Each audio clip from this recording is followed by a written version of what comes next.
So I've had this MacBook Air now for over 2 years. The AppleCare plan has since expired, and I think the computer in its infinite wisdom is starting to show its age. Not necessarily, it's not completely falling apart, but I've noticed it's started to become more sluggish. And I'm sure that while part of that is certainly my fault due to the stuff I've piled on over the years, not all of it can be attributed to my usage. I'm sure that a lot of it has to do with just the fact that components get old. Case in point, a year ago in March, I'll have replaced the battery because it was starting to act funky. And from time to time, I still have issues with the charger. And because the AppleCare plan is now expired, if something does happen to the system, it's going to cost a pretty penny to get it fixed. So, I'm debating upgrade paths. In the last 3 years, since I've gotten the MacBook Air, I have acquired an an Acer Chromebook, which I'm actually talking to you on right now. I have acquired an iPad mini first generation. And I have acquired most recently an iPhone 6 Plus. And using the Chromebook and the iPad, and more recently the iPhone, has made me realize something. The bulk of my pastime activities are online. For example, making this video for you guys. I don't really do much in the way of localized applications anymore. The only real exception would be the music that I have stored on my Mac, which has been ripped from CDs. But then again, I've already got that on my iPhone, and I could certainly port it over to my iPad. The MacBook Air is still usable, but it's not usable to the point where I would want to use it for everyday use in case something happened. But in terms of getting stuff off of it and back onto it, there you go. So I realized that for day-to-day activities, I'm using my mobile devices a lot more than my MacBook Air. Not to say the MacBook Air isn't mobile, it certainly is, but the Chromebook is considerably lighter. And of course, the iPad and iPhone, respectively, are even smaller and smaller than that. So my upgrade options are rather interesting because in the years that I've used this technology, I think what I've decided is I'm not sure what path I want to take, but I do know I want to have a bigger screen. So one of the options is an iMac. One of the things that needs to be noted here is that if I do go ahead with an iMac, I am going to be getting a full license for a piece of software called ZoomText. You can search my videos for information on that. ZoomText Mac. That's going to automatically tag on an additional $400. But again, because I use a lot of my mobile,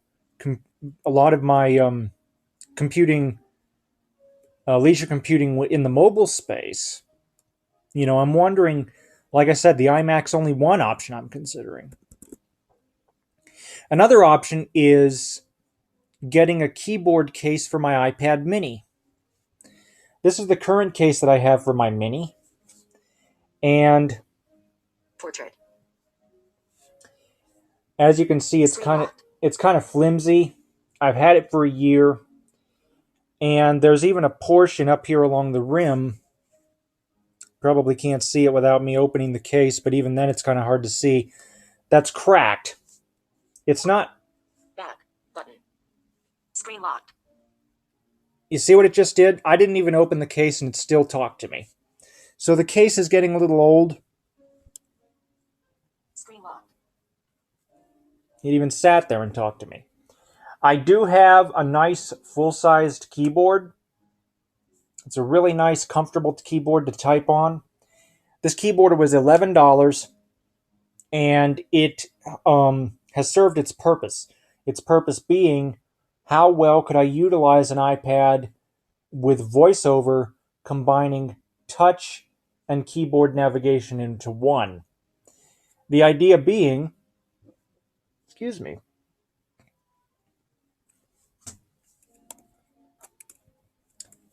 that unlike the iMac, where I have to move my arrow around, or even here on the Chromebook where I have to move my arrow around, if I want to have VoiceOver speak a specific item or move past a lot of nonsense on a web page, I can just tap it. And from then on, I can use the keyboard to give my arm a rest. Now, the keyboard, like I said, is a wonderful, wonderful keyboard, but I do think that if I decide to go with this, I would like a more usable, all-in-one kind of option, because I am thinking about getting another case for the Mini.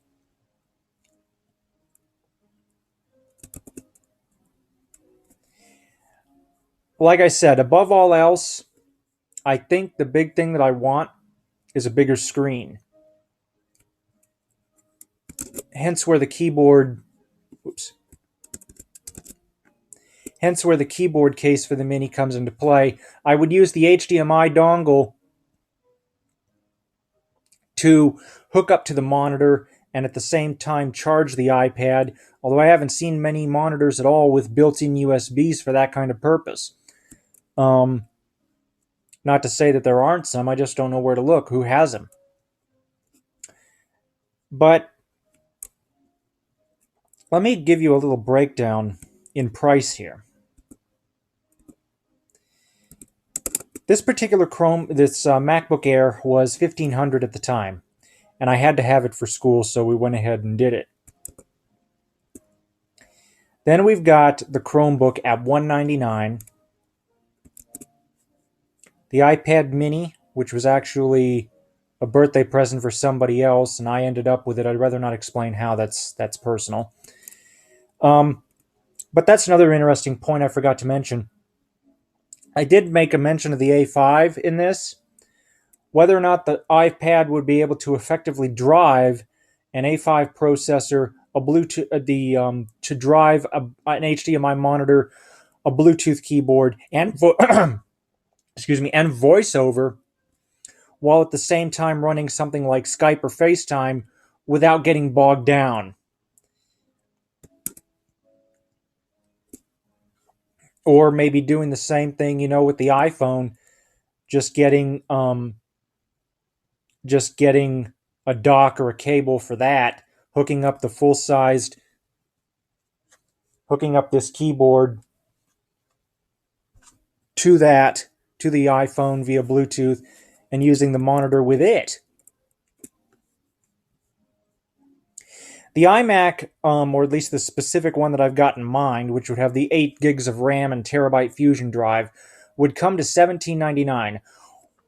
With AppleCare, it's looking to about $1,900, about $2,500 when all is said and done, and that includes the $400 subscription for VoiceOver. But on iOS, again, I wouldn't need VoiceOver, because utilizing the touchscreen, and the really wonderful thing about VoiceOver on the iPhone, VoiceOver on. if you can see here. Calendar, Tuesday, January 20th.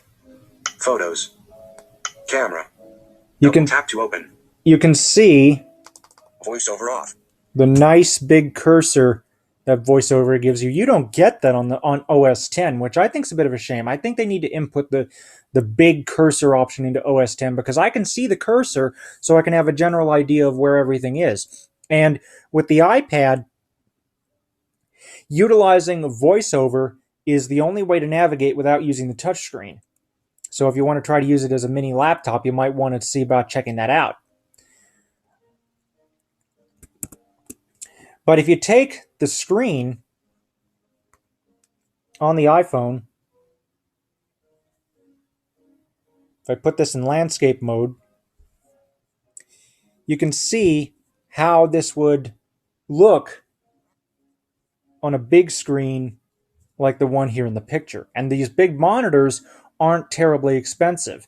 The ones that I'm thinking about are maybe $150 or so. but I would need something with an HDMI output and preferably USB, the idea being that I could charge the iOS device that I'm using while um, while at the same time having the big display. So basically, I'm thinking either getting an iMac or hooking up my iOS device to an external monitor and using the Bluetooth keyboard. But to be honest, I'm not sure where to go. And I'd like your input. It's greatly appreciated. Thank you for watching. Comments are welcome and have a nice day.